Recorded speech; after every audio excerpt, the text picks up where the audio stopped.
Welcome to From the VC's Bookshelf, a podcast from TBR, the College System of Tennessee, the state's largest higher education system. In this series, we examine how we might re-envision the work we do and how we work together as we move into a post-pandemic world. Please join our host, Dr. Heidi Lemming, Vice Chancellor for Student Success, as she leads a live discussion with industry experts and leaders throughout our system. The Statewide Outstanding Achievement Awards and Recognition, or SOAR celebration, recognizes individuals who have been nominated by their institutions as being among the best of the best in the categories of faculty, staff, and students. This year's finalists went through an initial interview process where they were selected as a regional winner that then moved on to our final statewide competition. In this podcast series, I'll be showcasing the regional award winners in a short interview so that listeners can learn more about the faculty, staff, and student finalists from across the TBR system. It's my hope that by learning more about the regional finalists, listeners will get a sense of the amazing stories and backgrounds of the individuals who work and learn at our institutions. So for this podcast, I am interviewing our community college faculty finalists. And rather than me introducing each of you, I think it's really a great opportunity for you to introduce yourselves to our listeners. Obviously, your name, institution, maybe the program that you teach in, and anything else you feel that would be of interest that you would like to share with our listeners. And I don't have a particular order if somebody wants to jump out there. Otherwise, I will call on you, and we'll see who wants to go first. Stephen? Yes. Okay. So my name is Stephen Leake. I am the program coordinator for hospitality management at Southwest Tennessee Community College in Memphis, Tennessee. I've worked at the college for, it'll be 21 years in August. Spent many years working in industry, in hotels and catering companies and restaurants and that sort of thing. And came to Southwest in 2002. As an adjunct instructor, and so just have really enjoyed my tenure there, working at the school, having a chance to work with young individuals, helping to mold and to train those young folks for our profession. Yeah, that's great. Thank you for your service at Southwest. Thank you. Greg, would you like to go next? Yes, ma'am. Greg Johnson. I'm the program director for the EMS Academy at Columbia State Community College. I've been at Columbia State now. This is going on my 7th year. Full-time paramedic prior to coming to Columbia State, and this has been a perfect fit. I've always enjoyed the art of paramedicine and actually working and treating patients, but I found a love and a passion for teaching students, and so getting to come into the classroom and get a mix of that. I still work part-time on the truck, so I still keep my craft up, but being able to share what I've learned and the knowledge that I have with our students so that they can go out and make a difference in their communities has been an awesome career path for me. Yeah, that's great. Thank you. How about you, Erika? Hi, I'm Dr. Erika Stevens, and I'm a professor of Spanish and Humanities. I'm also the lead faculty for foreign languages at Walters State Community College in East Tennessee. And I've been at Walters State for 13 years now. This is my 13th year. And I just love being able to share the language and the culture and open the cultural awareness of my students to the different societies around them. And I also have a passion for creating online communicative world language courses, as well as for study abroad. And so getting our students to get out of their comfort zone and go visit other countries and experience new things. And it's very eye-opening and helpful for them. Yeah, great. Well, congratulations again to all three of you for making it to this point in the process. No small feat, considering how many institutions we have across the state that all sent forward, a candidate for this award, but you are the top three. So I just want to, again, thank you for your time to sit with me today and kind of share a little bit about your work with our listeners. Why do you like working at a community college? You kind of started to allude to that a little bit in your introductions, but really share with the listeners a little bit more about what you do on campus and what is a community college. So if somebody doesn't know about community colleges, what is that in your field look like in your area? So for me, I'm a product of Southwest Tennessee Community College as a community college. And I just remember when I first graduated from high school many years ago, being a young person, uncertain of what life was to hold for me. When I started at Southwest, I realized really quickly that the staff that was there at that time were very nurturing.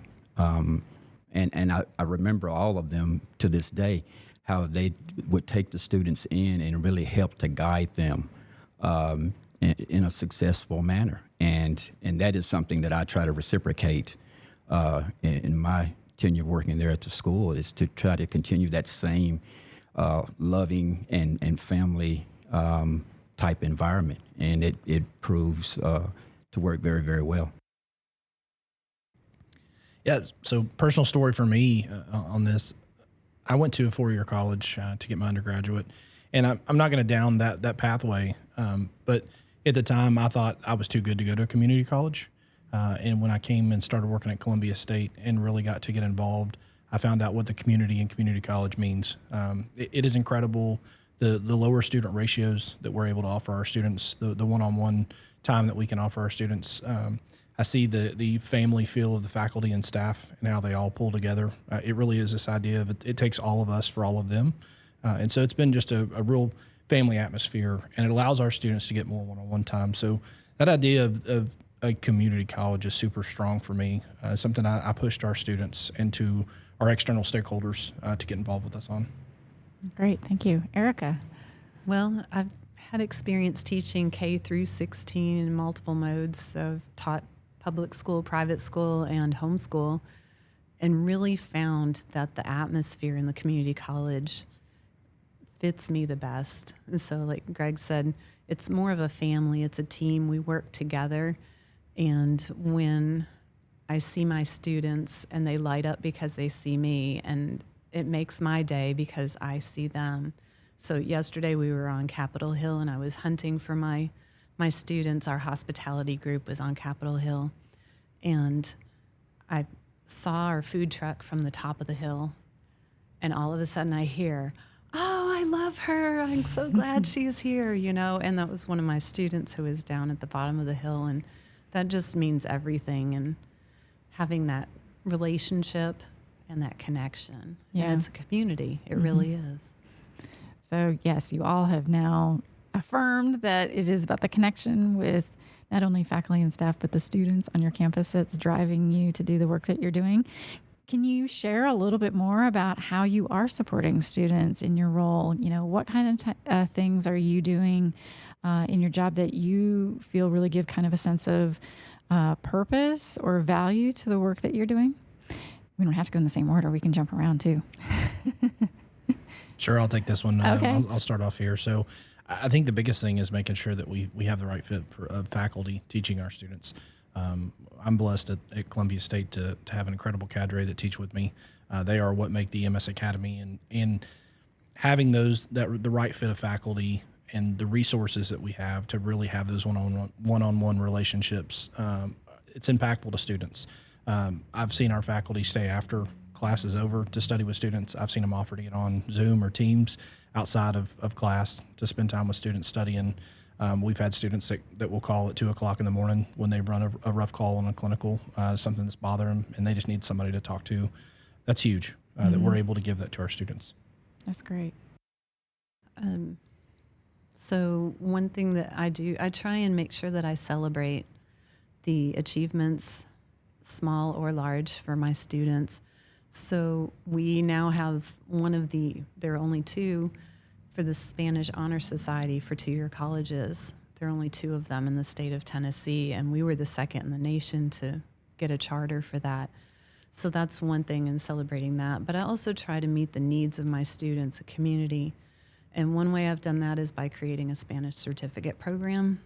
So students who are studying to be EMT or nursing or hospitality or business, but also know that Spanish can help them in their future career, but they couldn't take it because of financial aid restrictions. So by creating the Spanish certificate, I'm meeting that need for those students, and now the students can pursue Spanish along with their other degrees and help them be more employable and more beneficial in the workforce. Mm-hmm. That's great. Yeah, so for me, supporting my students it takes place in many, many different ways. Mm-hmm. As we all know, a lot of our students face extenuating, difficult circumstances, at home and trying to attempt to even attend college. So I try to work with them to actually give them ways to kind of help solve those problems. A lot of times that includes, working with them with the financial aid department or with our scholarships and foundations department to try to get some scholarship money for their books or for their uniforms or whatever. And then I work a lot with our local chefs chapter too, the American Culinary Federation. And so we work with those folks so that we can try to raise money and then give some of that money back to the school so that the students, the culinary students in particular, will have a source of funding, to help them complete. And then, you find yourself just as in many roles. When students having so many problems, I mean, lots of times they view you as a father or as a mentor, life counselor, so just in so many ways you have to be there for them. Mm-hmm. And that is the beautiful thing about a community college. I think we all three share that same feeling and aspect of our jobs. Right. Yeah. Yeah, if you're not willing to kind of put in the extra, other than just teaching, it's the extra work. If you're not willing to do that, you're probably not going to be a good fit. That is correct. For a faculty role. That's true. Yeah. Part of our mission, we've been talking about this, is how we connect with the community. So we've been kind of leaning in on like what that might mean for students, but certainly, a big part of community college is also meeting the labor needs of a community as well. So I'd like to hear from each of you, your perspective as a faculty member in terms of if you were out in the community and talking with business leaders, economic development group. What would you say about your institution, maybe specifically about your focus area, about, how they could get more involved to really kind of grow the workforce for your area? I can start on this one, I Sure. guess. Go ahead. So in the creation for our Spanish certificate program, one of the things that I did initially was to reach out to our community, to the businesses, the chambers of commerce in our 10-county service area to see what needs they had as far as Spanish for their workforce. Did they actually have a need for workers to be able to speak Spanish? Did they have an interest? And it was a resounding yes. And so we created the Spanish certificate with a focus toward workforce. And we have classes that are created to help the students create a foundation in their Spanish, but then go on and learn the specific Spanish for the field that they're studying. So, culinary. Mm-hmm. We also have wildlife resource management because we're in the Great Smoky Mountains. And so all different areas so that we can build that workforce that's multilingual so they can be more sensitive to the needs of their coworkers as well as their clients. Yeah. Okay. Great. Yeah, so I think for us, it's making sure that our different stakeholders, our cities and towns around us know that we're there and that we have a quality program. I'm lucky that we've had great success in our program. We've got great pass rates, and so our state, for example, our state EMS board and directors are willing to share about the community colleges to our students and Columbia State in general. So it's nice to let those individuals know, but to have those conversations, say, we are there, here's what we offer, here are the times that we offer those things, here's how you can partner with us, whether it's maybe something as simple as providing clinical space for our students to come and do those clinical internships with so that they can get real world experience. It may be funding.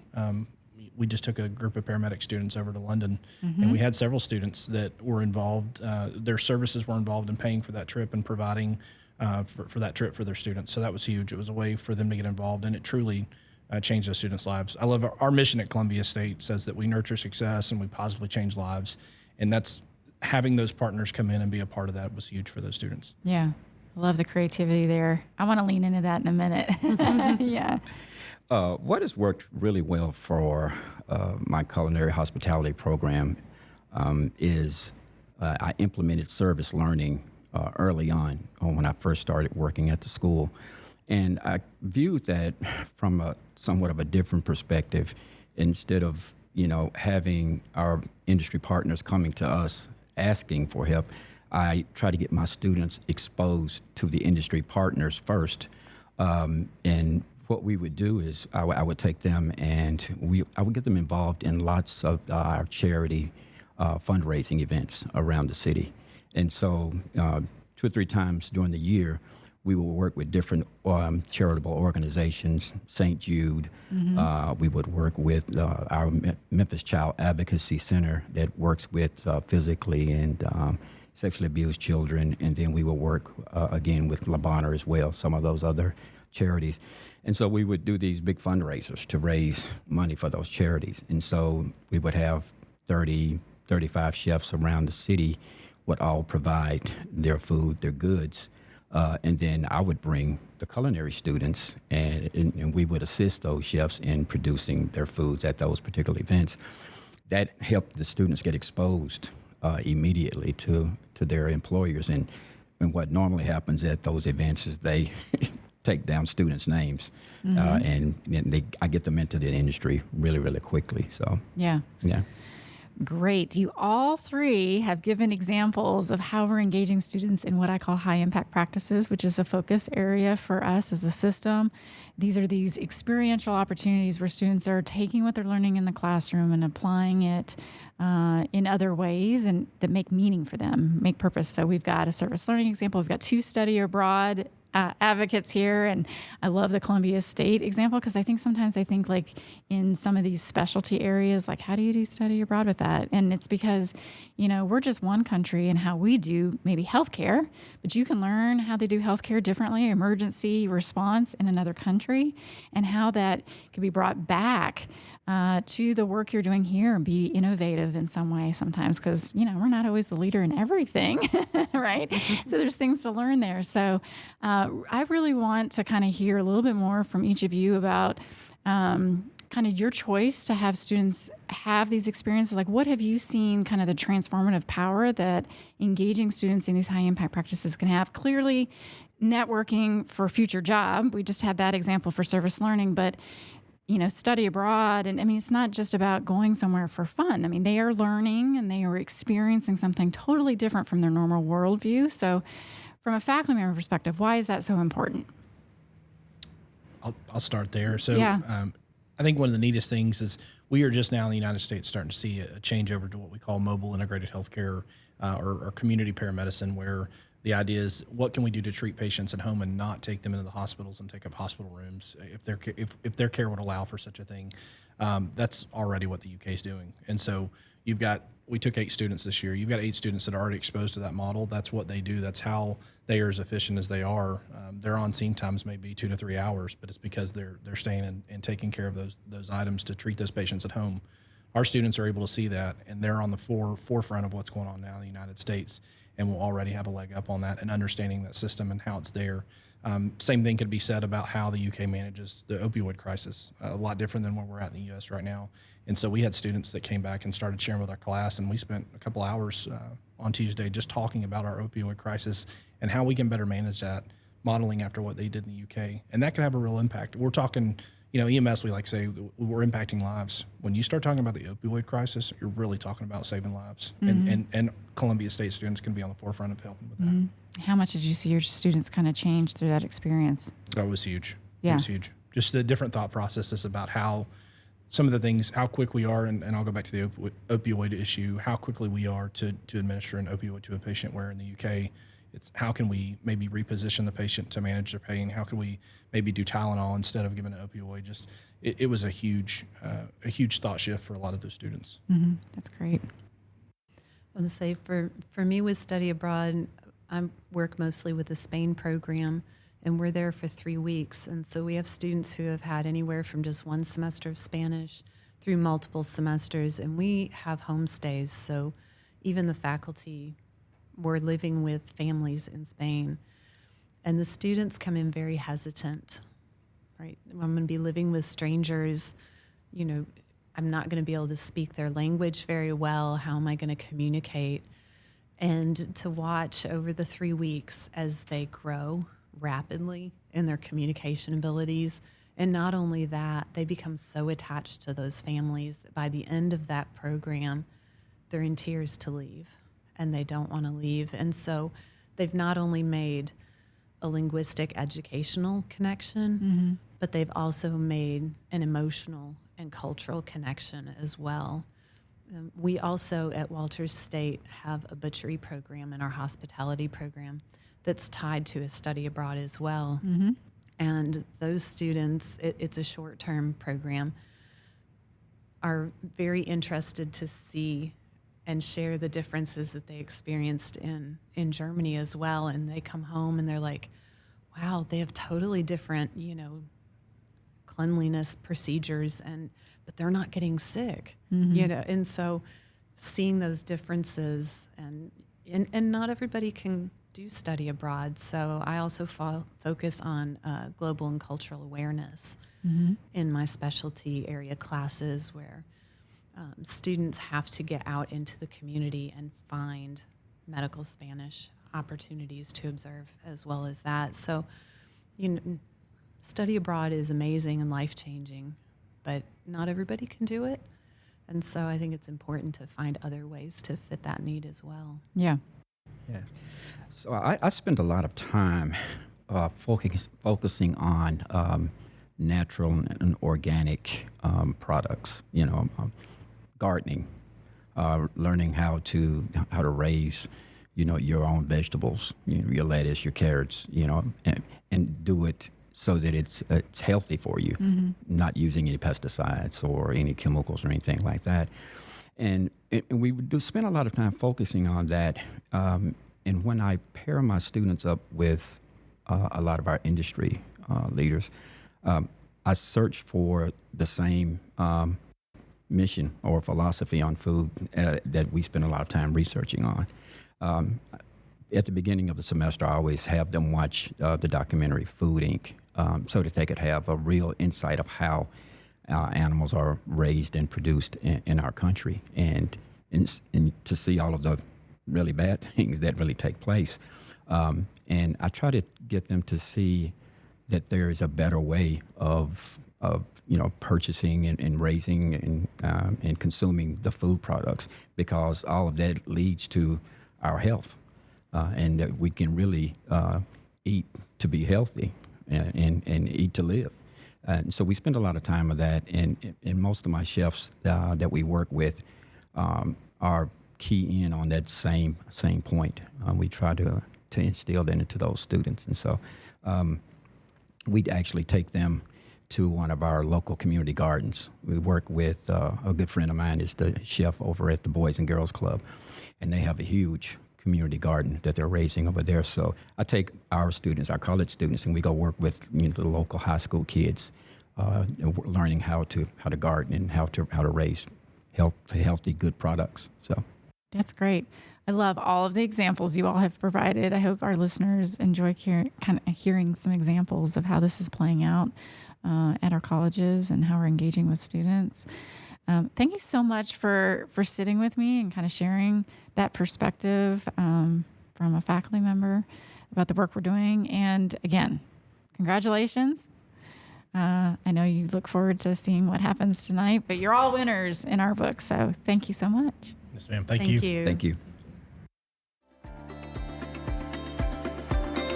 Thank you for listening to this edition of From the VC's Bookshelf, brought to you by TBR, the College System of Tennessee, powering the state's economy and changing the lives of thousands of graduates, starting successful careers each year. To learn more about upcoming book selections or to register to attend discussions live, visit tbr.edu/bookshelf.